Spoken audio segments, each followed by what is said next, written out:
ఈ వర్క్ వచ్చు, మిగతా కంపెనీస్కి రాదు. ఇప్పుడు ప్రతి కంపెనీకి వచ్చు. ఓకే.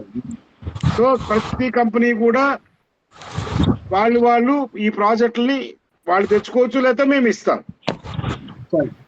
Next sir. నెక్స్ట్ అంటే ఎన్జిఓ అనేటువంటి టర్మ్ ఇప్పుడు గవర్నమెంట్ అంగీకరించట్లేదు, మనల్ని నాన్ ప్రాఫిట్ ఆర్గనైజేషన్స్ గా చూస్తాం. అలాంటి మనం ఎట్లా? కరెక్ట్. అది ఇప్పుడు కాదండి, మొదటి నుంచి ఉన్నది అదే.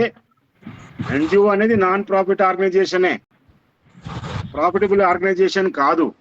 కానీ ఇప్పుడు నేనేం చెప్తున్నాను, ఎకో సిస్టంలో ప్రాజెక్టులు రావడం ద్వారా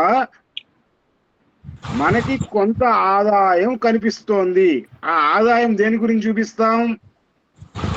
మన సంస్థ మెయింటెనెన్స్ కోసం చూపిస్తాం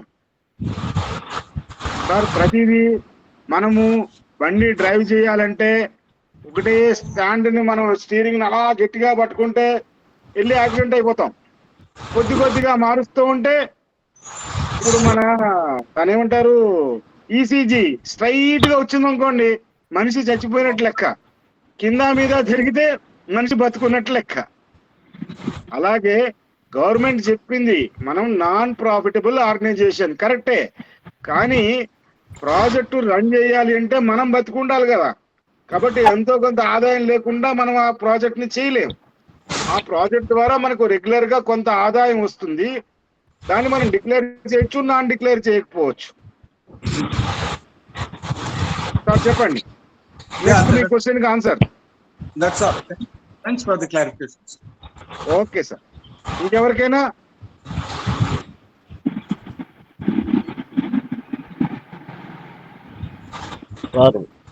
స్మాల్ అప్లికేషన్ సార్.